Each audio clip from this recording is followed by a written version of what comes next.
of the show, there was actually a bit of concern regarding the weather for the weekend of the 23rd and the 24th. There was a forecast for a mega snowstorm that will hug the Northeast from Friday night into Saturday afternoon, dumping up to potentially 2 feet of snow. Tentatively, we would cancel Saturday's show, but still perform Sunday's 3 p.m. matinee, and maybe do a double header and have an evening show so that we would still have 3 shows. As the weekend and opening night drew closer, the totals called for 24 plus inches in the central Jersey area, with blizzard warnings everywhere. But everyone didn't want to think about the snow. We just wanted to get through opening night and then worry about potential rescheduling. And so opening night came, and because of the weather, the impending snowstorm, a huge crowd already showed up in front of the Zella Fry Theater. Everyone wanted to play it safe, so we maxed out all 80 seats, and the ushers unfortunately had to turn down a lot of people. Because of safety and logistical reasons, there was no standing room. And this was it, my first official show as a pit member. All the work that was poured in is going to culminate in this exciting night. I was as ready as I'll ever be. Preparation-wise, I did some breathing exercises and got some pep talks from different people. As long as I looked at dance conducting, things will be fine. If I mess up, oh well, move on. It's about a team effort in the end. And for dinner that night, Dan gave the pit members pizza. Although he actually gave me a Blimpie sandwich because I actually specifically wanted one. We got the bragging rights since the cast members weren't allowed to have some pizza. They had more of a physical job to do than we did. So Morgan put an interesting twist in the production. As people were filing in, she made the character Eddie Birdlace lie down in the middle of the stage, sleeping, while having strobe lights and a fog machine over him. Behind him was a projection screen showing black and white footage synced up to audio quality from the 1960s and the 1970s. I can't really describe it in full detail, but all I can say is that it looked pretty cool. When it was time for the show, the lights were dimmed, the 60s audio suddenly grew louder, and swiftly transitioned into stock audio of a war battle going on before it suddenly cuts off and having Eddie Birdlace screaming after waking up from an apparent horrible nightmare. So the show went by almost silky smooth. There was an ecstatic feel given that it was opening night, and a majority of the audience was comprised of the cast and crew's families. Every funny moment of the show, the audience was howling with laughter. And the hardest part of the show, actually, to execute, believe it or not, was for a song called Nothing Short of Wonderful. And it was because Dan and Morgan decided to add a custom vamp so that a scene change can go smoothly. In the off-Broadway production, the scene change was swift because there was a turntable on the floor. Here, we all had to do it by hand. And so basically, Dan had to watch for the main singer to start. And this was an instance, and I don't know if it's rare or not, in which the singer is the one to cue us out of the vamp. That was a nightmare, to say the least. That was anything but wonderful in that instance. Just like after every performance, though, it goes by like a blur. And I found myself asking, did that really just happen? At least I'm still alive. The celebration was short-lived, as everyone's concern now turned to the impending snowstorm. In fact, halfway through the first show, the snow actually started falling. There was already a coat on the ground by the time I got over to my car. Now, when I initially did Dogfight last year, I tried to make a vlog about my experiences doing the show. Now, I wasn't able to finish the vlog series entirely, but the videos are still up on Game Boy TV nevertheless. And so here is a clip of myself after opening night. This time I'm here in my car. I just completed show number 1 of 3, supposedly 3. During the show, it started snowing. As you can see right here, there's already snow in my car. It's 9:50 right now, Eastern Standard Time, where I am at. And so very quickly before I get going, I just wanted to show you a couple of things. This is the program. It's very cleverly it's cleverly hidden in that in a top secret folder, and I'll go over it more when I get home. But I'm glad to have found a program actually lying around. I didn't get my own program, but I did find one lying around, and so I get to take it for a personal collection. But so now what happens next is just simply a waiting game at this point. The university has canceled Saturday classes, which is the right decision to make, therefore postponing our show until Sunday.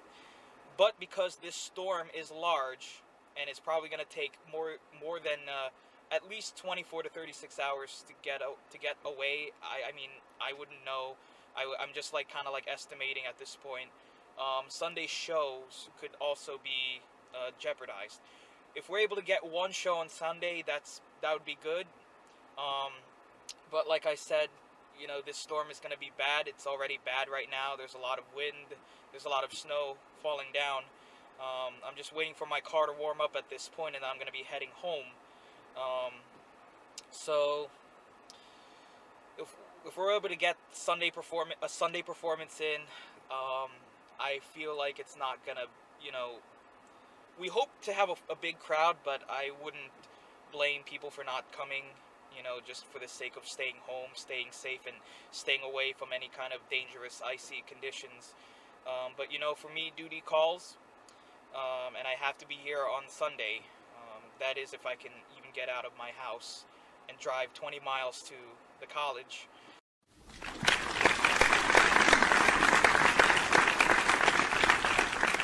So I carefully drove home and got home safely.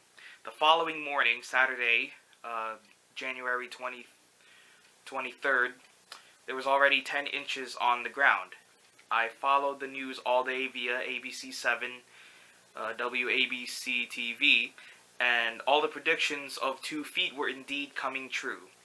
And I was texting one of the cast members, giving him the updates from my town, and I basically said, there's no way we are going to have the show tonight and Sunday.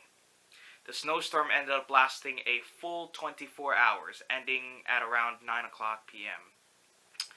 We received about 26 inches in the end, and somehow we got our shows rescheduled, get this, by doing a double header on Thursday, January 28th, almost 2 weeks into the spring semester. Crazy. But it was promised that 3 shows were going to happen. So the double header calls for a 5 p.m. show and an 8:30 p.m. Since the 5 p.m. was during classes on a Thursday, the crowd was quite small. I'd say no less than 25, but it had the most important person, Holly, who makes up a large chunk of the heart and soul of the theater department. And, she received the show very well, and she complimented each and every one of us, including the musicians. Very, very, very nice person, a nice person to work with. And I was surprised that we all held it together, considering some rust by not having performed this for over a week while we were digging out of the snow. Some of the cast actually flubbed their lines, but they didn't fall apart. And the 8:30 p.m. show ended up being a full crowd, but it took on more of a public crowd type of vibe. You see, the crowd was probably the quietest, least rowdy, and most reserved, but it also happened to be the tightest performance of the 3, And I guess, once again, because of the fact that it was more of a public crowd, that we had people in the audience that didn't have any connections to the theater department whatsoever. They just came because of, advertising online, on social media. They just wanted to come out and see what it was. But just like that, Dogfight was over. And I actually missed doing the show. And overall, the experience was wonderful, and certainly a huge learning experience for me. Sure, it was grueling, and I spent a lot of time away from home, and it required me to have a temporary lifestyle change. But looking back, I actually did enjoy the experience, and it can go a long way in the future to making, part of my living, doing something that I enjoy.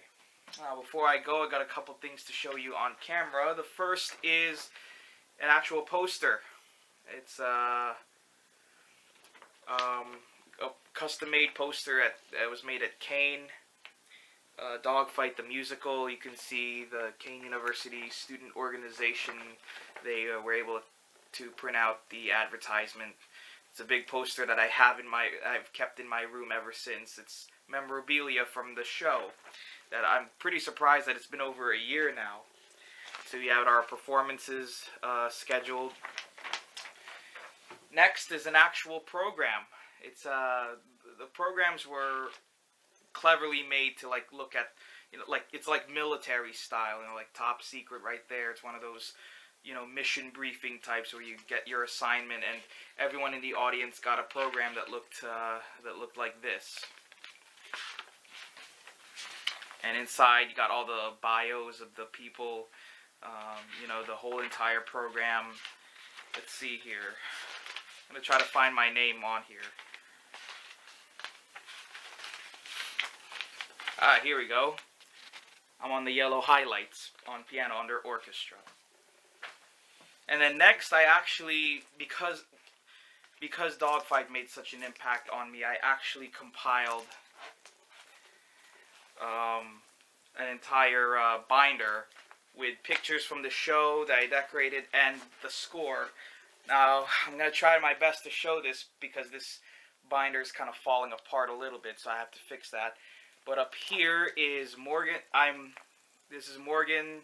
This is Mary Kate. Morgan, our director. Mary Kate, our choreographer. Some pictures that were actually in the binder, but I couldn't find a place to glue them together. This is some of the cast right there. You can see some of our set. Picture from Sitz Probe. And here's some more pictures. This one on the top here are two stage managers, Alicia and Janice. Right here below is a picture of the entire cast during a photo shoot. I just happened to slip one of a couple shots in there. Up here is his real name is Mike, but he played the main character of Eddie Birdlace. Her name is Tristina, and woman in guitar, and she played the female lead role of Rose. And some other pictures that I'll show forth.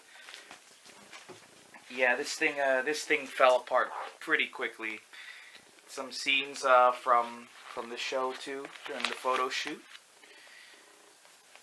Pictures of the cast outside after the shows.